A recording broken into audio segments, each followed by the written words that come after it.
Welcome everyone to Pomodoro Joe for Thursday, January 5th, 2023. And today's LeetCode problem is 452. Minimum number of arrows to burst balloons. It's a medium problem, and the problem statement says, there are some spherical balloons taped to a flat wall that represents an XY plane. The balloons are represented as a 2D integer array, points, where points at I is an X start and an X end. Denotes the balloon whose horizontal diameter stretches between X start and X end. You do not know the exact Y coordinates of the balloons. Okay, so we just know how wide the balloon is. Arrows can be shot up directly vertically in the positive Y direction. Okay, so we're shooting arrows up the wall from different points along the X axis. A balloon with X start and X end is burst by an arrow shot at X if X start is less than or equal to X, which is less than or equal to X end. There's no limit to the number of arrows that can be shot. A shot arrow keeps traveling up infinitely, bursting any balloons in its path. Given the array points, return the minimum number of arrows that must be shot to burst all balloons. Whew, that is a long description, but basically what we have here are a list of points or ranges. This is how wide the balloon is. And you want to find all of the intersections where two balloons overlap, then you can reduce the number of arrows that you need by 1. So you shoot an arrow, so this example here, 10, 16, 2, 8, 1, 6, 7, 12. Well, you can shoot one arrow at 6, and that will burst both the 2, 8 and the 1, 6 balloon, because at X equals 6, it's going to go through both of those ranges. Okay. And they give a couple more examples, and then they have some constraints. All right, so we're just going to jump in and see what we can do here. It basically seems like we want to find the overlapping ranges, and then we can reduce the number of arrows needed by 1 every time we find an overlap. So let us set 25 minutes on our Pomodoro timer, and we'll get started. So one thing I will note, I'm going to do this the way that makes sense to me. There are some other ways to do this. As usual, there's multiple ways to do the same problem. So we're going to start with the one that makes sense to me, and then I might do a follow-up with some optimized version of the solution. Okay, so the first thing we want to do is actually sort all of our ranges. So we're going to get, showing this example, we have some ranges like 10, 16, 2, 8, 1, 6, 7, 12.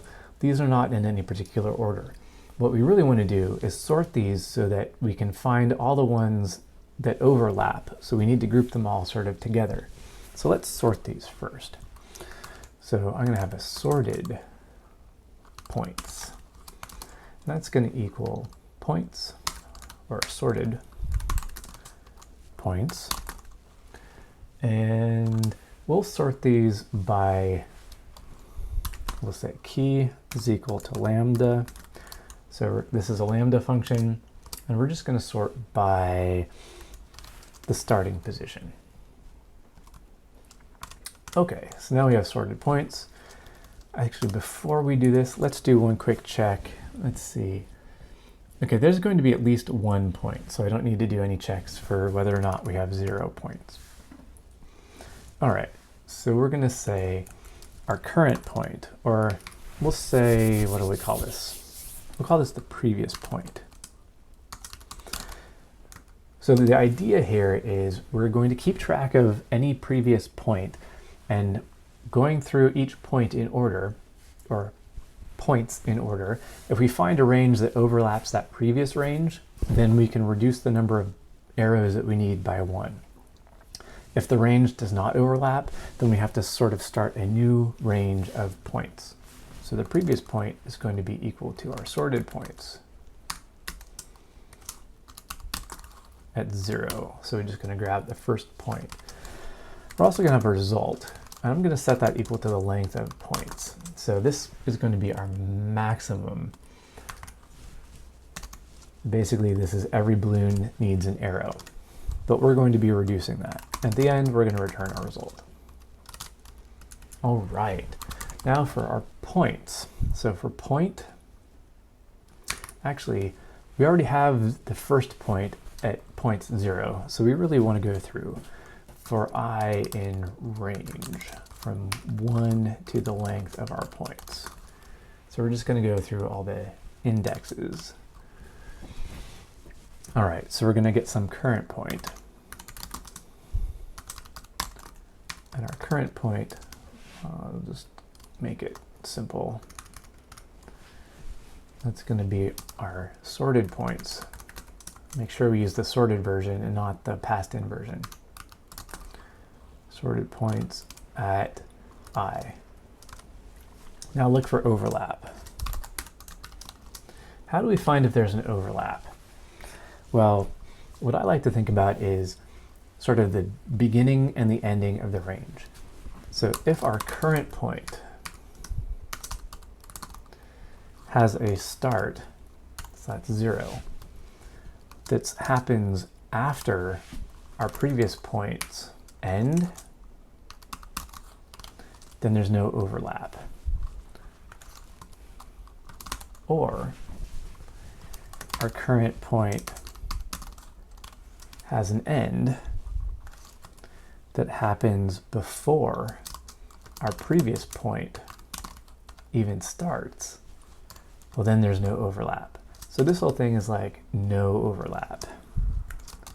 No.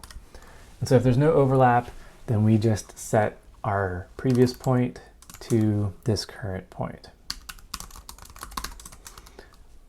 We can't reduce anything. We just have to move on.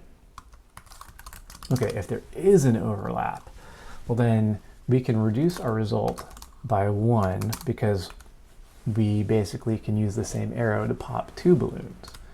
But now we need a new previous point.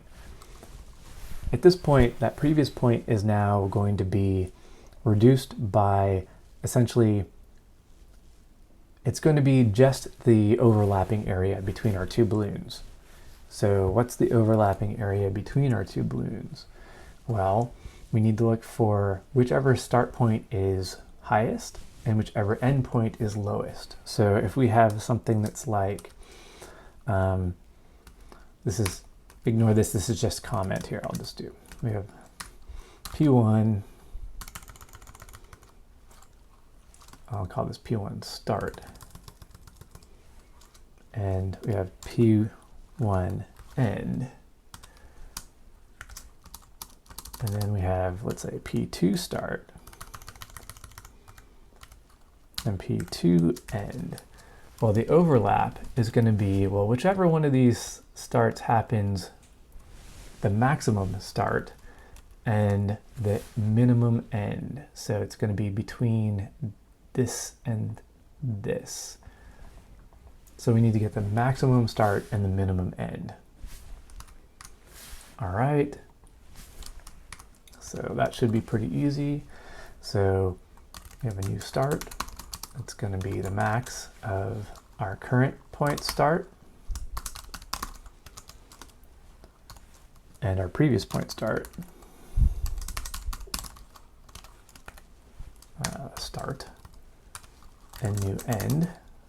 That's going to be the min of our current point's end and our previous point's end.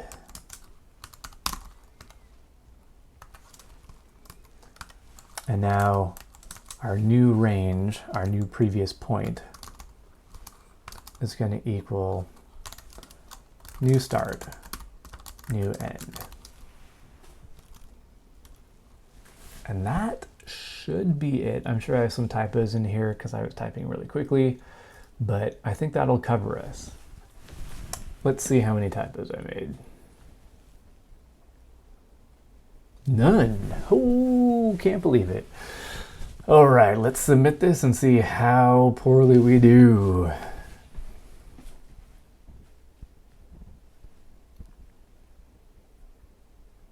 All right, we pass, which is good. I don't know why I didn't get, there we go. That's what I was waiting for. Okay, so we passed. We only beat 39% of the other submissions in terms of runtime and only 14% in terms of memory. So clearly there are ways to improve this algorithm. We can try some simple things here. Like I don't actually need to have a separate new start and new end. We can just replace this whole max. Let's see, this is the new start and this is the new end. So we don't actually need any of these guys. I can get rid of our little comments here. And let's see, I'll just get rid of these comments. All right, so we still have to sort. We still have to have some previous point. We have results. That's still necessary. And then I think that's as minimal as I can make this. Let's make sure that still works, and then we'll run again and see if we make any improvements at all in terms of our runtime or memory requirements.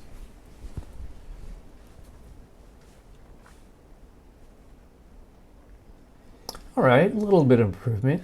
So we were at 39, we made it up to 45, and our memory didn't change at all. All right, so that is sort of the quick and dirty, like, intuitive solution. At least I think it's an intuitive solution of how to solve this one. So we look at how many total arrows we would need if we had to pop every single balloon. And then we try to find all the overlapping points between balloons. And if there's an overlapping point, we can reduce our required arrows by 1. But then we also have to shrink down that overlap to the next smallest overlap. And we continue until we run out of points.